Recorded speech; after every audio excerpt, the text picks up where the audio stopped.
Hi everyone and welcome to my show and tell. Today I'm going to talk about English Billiards, which is a game that I've been involved with for a large part of my life.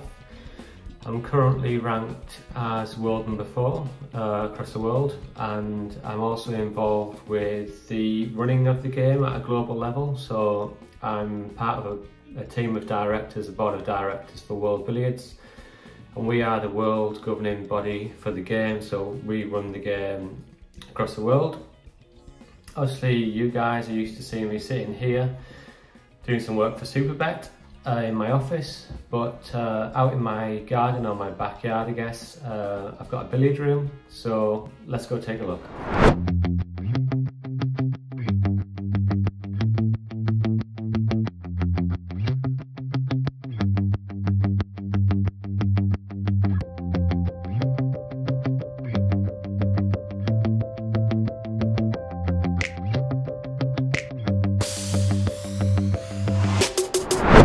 Okay, so this is my billiard room, which I've had for 3 years now. It was actually a double garage before, and we've converted it. We had to extend slightly down that end so there was enough room around the table to play. But yeah, it was initially a double garage with, you'd have 2 cars in, I guess. But I had a better idea. I'd rather have a snooker table or a billiard table in here, as it's actually known. So I've had this here for, yeah, like I said, around 3 years. And during the COVID pandemic, it meant that I could actually play and practice at home rather than having to go off to a club or wherever I might have to play. So that was a main sort of benefit for me. A lot of players were unable to play, whereas I was able to continue to play and continue to practice and improve my game here at home.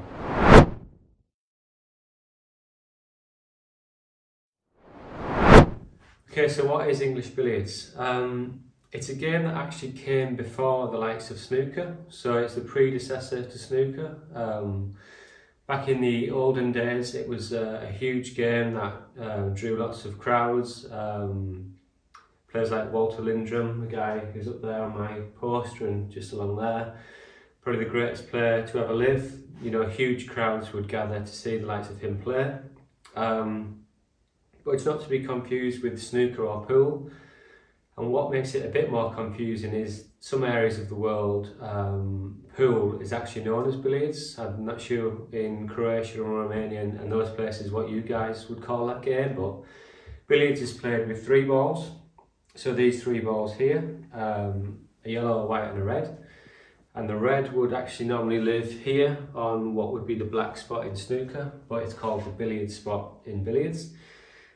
And these 2 would be cue balls, so if I was to use this one, my opponent would use this one, and shortly I'll show you how you decide who plays with what ball. But snooker is a game that's played with 22 balls, so it's played with 6 colours and 15 reds in the cue ball, whereas pool, obviously that's played with less balls. There's lots of different variations of pool, 8 ball, 9 ball. And it's played on a much smaller table, whereas billiards is played on a full-size table. So if you've ever watched snooker on TV, the likes of Ronnie O'Sullivan and co playing on there, they're actually playing on a billiard table. There's no such thing as a snooker table. It is a billiard table, and that's kind of linked back to the history of the game. And like I said, billiards was the game that came first. So that's a quick intro, I guess, into what the game is. Shortly we'll go into how you score, how you play different shots. But let's have a quick look at how you would decide on which of these balls you're actually going to use.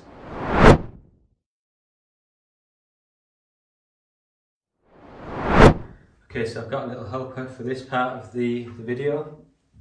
So we're going to just quickly touch on how you actually start the game.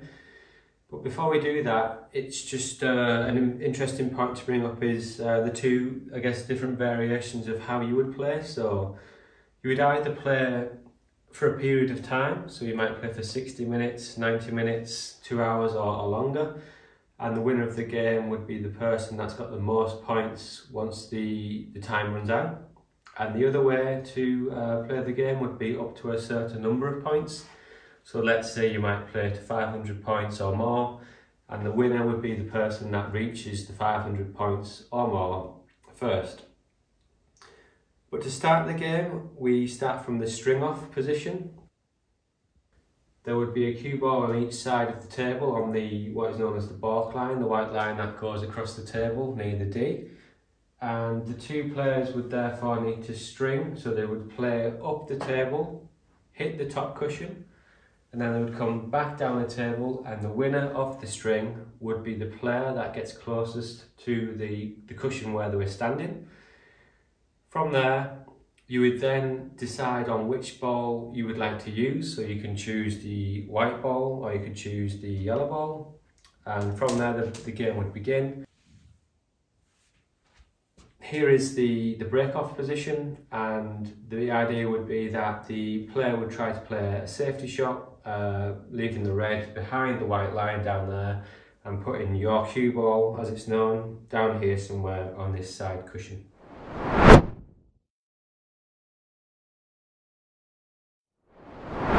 The next part of the video is arguably the most important part, and that is how do you actually score points when playing English billiards. So let's take a look.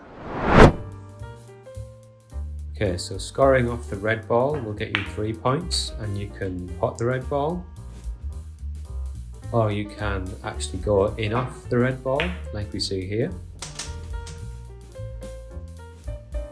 You can also do a combination of those two, so pot and in off, that'd be 6 points. Pot in the white is 2 points.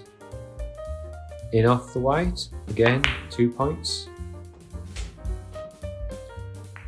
And here we have a cannon, so this is where you hit both of the other balls, so hitting the red and the opponent's cue ball. Each of those is worth 2 points. So those are the basic scoring methods, but you can also play combination shots. So here we have a cannon, a pot red and an in-off red all in one go.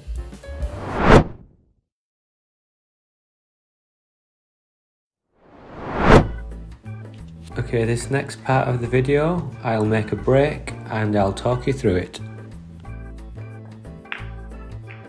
That's 2 points for the cannon. Now 5.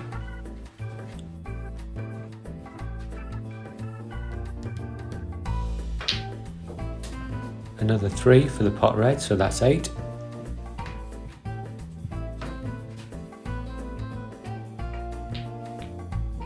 Another cannon, 10. 13.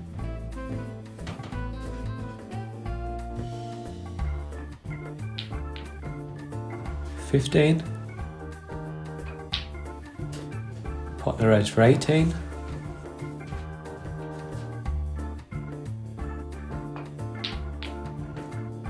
Another cannon for 20.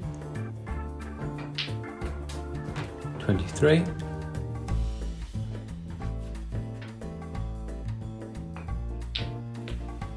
25. 28.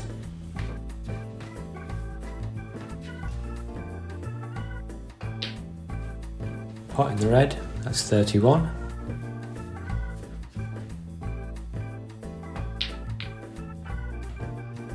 33.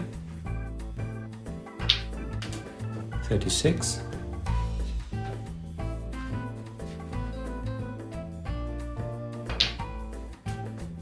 39.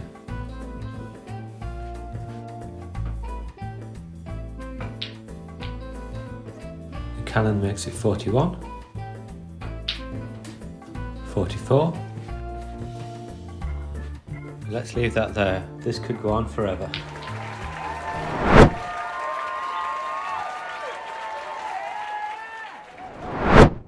Lots of topspin here. Pot the red, followed by the cannon, then the in-off. There you go. This is a cheeky shot. Nice little in-off down the cushion using spin and side.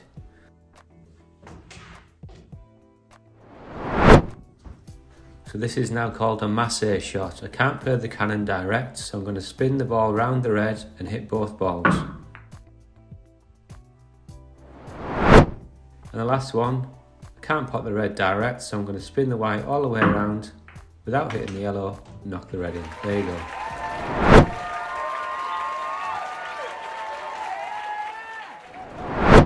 So we've reached the final section now of my show and tell, and I thought it'd be nice to give you a tour of the room. I've got lots of memorabilia, trophies and things around the room, so let's take a look at that. Okay, so here's a wide angle view of the room. You can see my scoreboard there on the wall, some of my favourite team shirts, some memorabilia, certificates and trophies. My table's there in the middle of the room, and the table is actually heated from underneath, and that allows for consistent play no matter what the room temperature is. Here we have a Walter Lindrum Billiards exhibition poster, quite a rare piece this. So Walter was the greatest player to ever play the game. His highest break was 4,137, and it took nearly 3 hours to complete. Next up is this Walter Lindrum montage that I had made up. So there's some pages from one of his books here, detailing some of the high breaks that he's made throughout his career. And I'm lucky enough that the book actually was signed, so I managed to frame his signature as part of this piece also. So there it is, Walter Lindrum. There is the man himself, very dapper, and here he is in action against Willie Smith.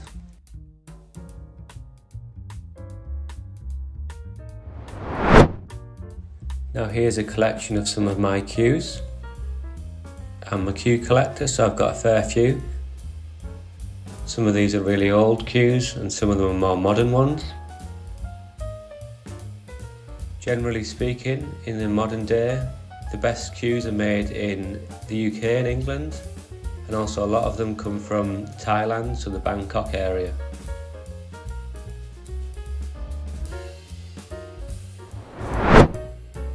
Hold on a minute, who's this guy?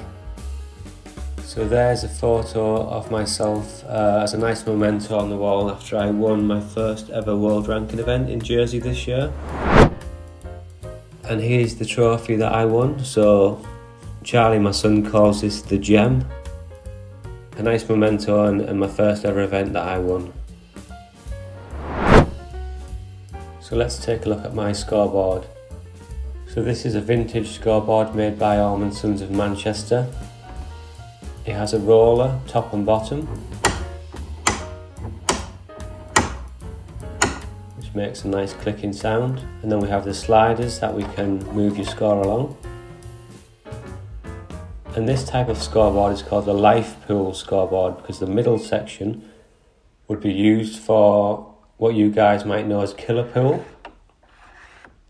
So there's your lives, and there's an extra life that you can pull out. As you lose a life, you move the slider across until you're out of the game.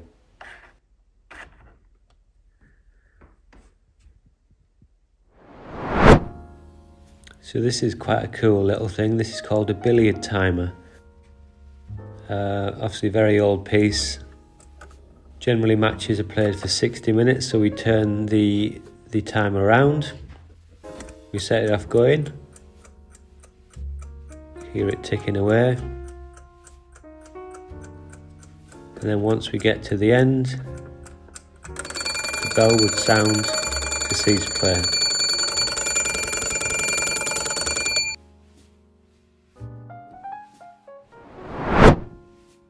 Here's some football shirts from my favourite team that I've collected over the years. So I'm a Middlesbrough fan. Many of these are signed by some of my favourite players.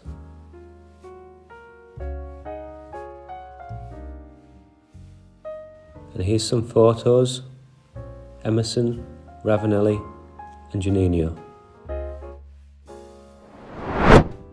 Here's an article from a local newspaper. It was written about me when I was, I think, 17 years old. And it talks about me trying to become the best amateur in England. So this was a big thing for me when I was younger. Moving round to the right side of the room, here's some signed photos of past and present world champions. Dave Corsier from Teesside, Peter Gilchrist from Teesside, Willie Smith from Teesside, Sourav Kathari from India, and Mike Russell from Teesside. So a big Teesside connection. And guess where I'm from? You guessed it, Teesside. A few more football shirts here, so a bit more personal this time. Charlie's first and third football kits. I'm not sure where his second one's gone, if I'm honest. And then this is a Middlesbrough shirt for when they were promoted to the Premier League, along with a medal, also signed by the team. And finally, some of the certificates and trophies that I've acquired over the years.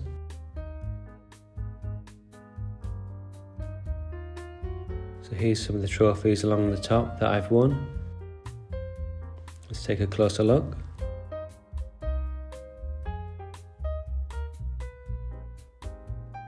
Hopefully lots more to come. Some certificates from playing in various World Championships here. And then 3 certificates at the bottom for when I represented England.